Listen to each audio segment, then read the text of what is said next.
Hola a todos, qué gusto saludarlos. Hoy vamos a conversar sobre un tema que hacemos todos los días y muchas veces lo hacemos sin darnos cuenta, y es la toma de decisiones. Desde qué ropa vamos a ponernos por la mañana hasta decidir si vamos a lanzar un nuevo producto al mercado, ya sea para nuestra empresa o para algún negocio individual, nosotros siempre debemos tomar decisiones. Y la toma de decisiones esencialmente significa escoger un curso de acción entre una serie de alternativas. Y para ello hay que tener cuidado porque no es un departamento que digamos aislado. Es el núcleo principal de la planeación y está presente en absolutamente todas las actividades gerenciales. Pensemos en un ejemplo sencillo.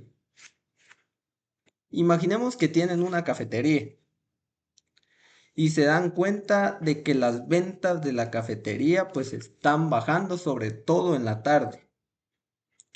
Ustedes tienen que decidir qué hacer. La opción A es bajar los precios. La opción B es ofrecer un combo de café con repostería gratis. Y la opción C es cerrar, por ejemplo, más temprano. ¿Cuál es el objetivo? Ahorrar más luz. Esa elección entre A, B y C es una decisión gerencial. Y por ello primero hablaremos de la racionalidad, cuáles son sus límites y qué es el factor limitante. Teóricamente a todos nos encantaría hablar de la toma de decisiones de forma racional. Y es que la teoría dice que para ser perfectamente racionales, pues primero debemos definir cuál es el problema. Segundo, identificar todas aquellas alternativas que nos ayuden. Tercero, evaluar cada una de estas alternativas, sobre todo con datos perfectos. Y cuarto, elegir cuál es la mejor opción matemática. Parece increíble, ¿verdad? Pero es algo que no es cierto. Ahí chocamos con la realidad. Y a eso es a lo que Weber llama la racionalidad limitada o acotada. En el mundo real, pues los gerentes no pueden ser completamente racionales. ¿Por qué? Muchas veces por falta de tiempo, también porque no tienen toda la información del mundo y porque el futuro es incierto. Por eso, en lugar de buscar la decisión perfecta, que no existe, los administradores buscan una decisión satisfactoria. Y en este camino es donde nos topamos con algo que llamamos factor limitante. ¿Qué es el factor limitante? Es un obstáculo específico que impide alcanzar un objetivo. Entonces, si nosotros identificamos y superamos ese factor limitante, podremos elegir cuál es el mejor curso de acción. Por ejemplo, si queremos abrir una nueva sucursal de una pastelería en un centro comercial muy famoso, nos podemos topar que el alquiler es muy alto. Entonces, ¿cuál va a ser el factor limitante? Nuestro presupuesto.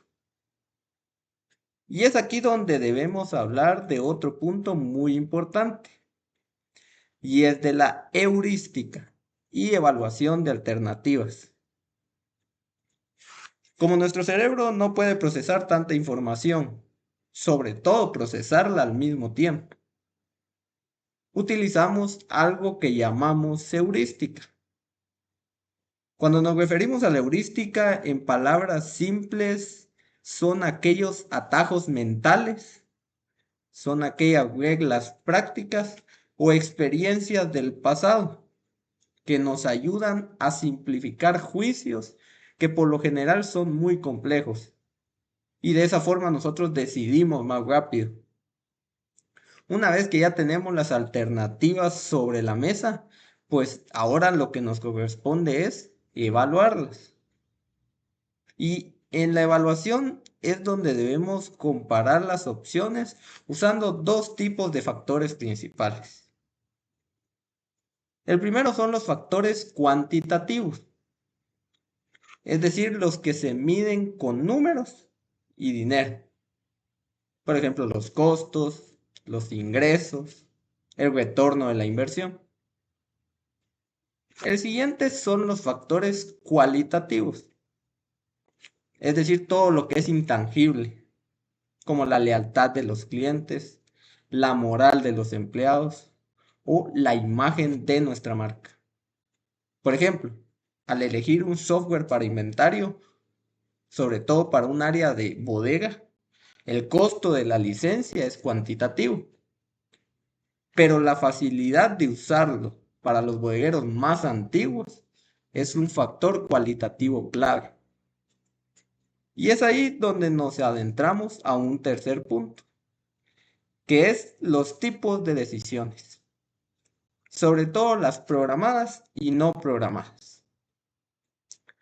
Sabemos que no todas las decisiones son iguales y podemos clasificarlas en dos grandes grupos. Uno son las decisiones programadas. ¿A qué nos referimos con decisiones programadas? Pues son aquellas que son muy repetitivas, son ya de rutina, las hacemos todos los días y son estructuradas. Y por lo general para ellas ya existe un procedimiento, un manual o incluso una regla establecida. No hay que romperse la cabeza pensando en qué hacer, porque el camino ya está escrito. Y vamos a ilustrarlo con un ejemplo.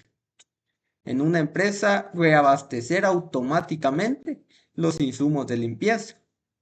Y sobre todo cuando ya el inventario bajó, digamos un número, 10 unidades. O por ejemplo el proceso de facturación en caja. Y por otro lado tenemos las otras decisiones, que son las decisiones no programadas. Son decisiones totalmente nuevas y que se presentan en situaciones que podemos decir son inéditas o son situaciones muy complejas.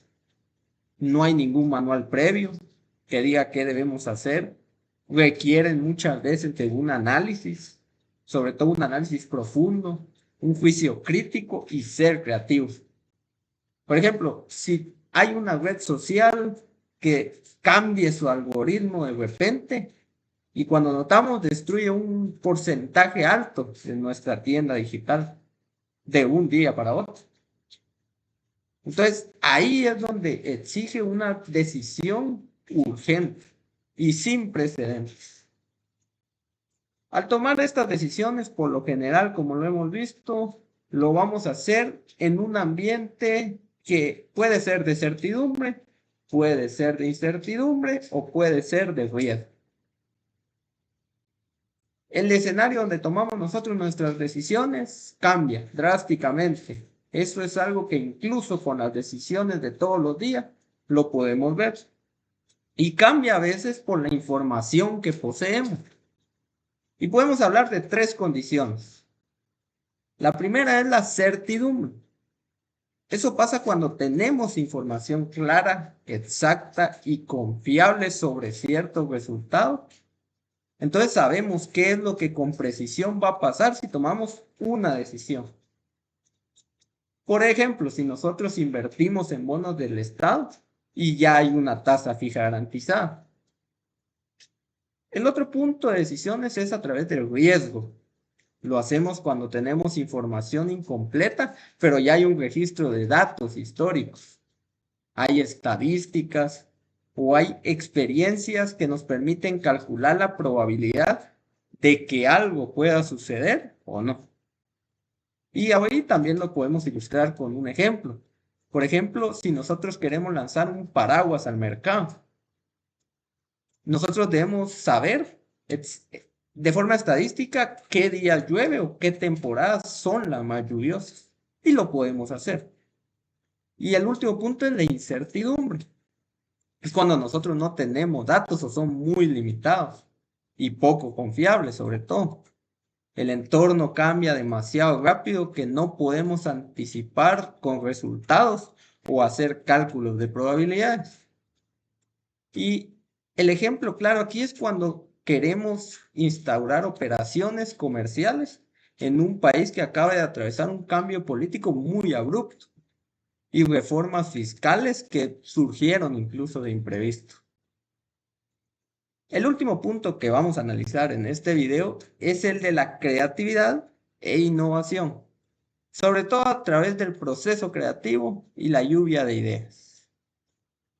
Para cerrar con broche de oro, hagámonos una pregunta. ¿Cómo rompemos esquemas cuando las soluciones tradicionales no funcionan? Y es ahí donde entra en juego la creatividad y la innovación. La creatividad la definimos como aquella capacidad puramente mental de generar nuevas ideas, mientras que la innovación la podemos definir como el proceso práctico donde aplicamos o comercializamos esas ideas y sobre todo para hacerlas útiles y rentables para nuestra organización. Una técnica clásica y sumamente poderosa, sobre todo para activar este proceso de la innovación, es la lluvia de ideas o brainstorming, como se le conoce. Esta técnica pues consiste en unir a un grupo para generar una gran cantidad de ideas sin censura, ni críticas iniciales. Es que todos opinen, es que todos busquen una idea para encontrar soluciones y sobre todo soluciones disruptivas. En conclusión, administrar es decidir y todos nos enfrentamos a decisiones cada día. Pero debemos entender nuestras limitaciones. Debemos evaluar con inteligencia los datos que poseemos. Debemos de dominar el riesgo y debemos atrevernos a innovar. Muchas gracias por su atención y mucho éxito en sus propias decisiones gerenciales.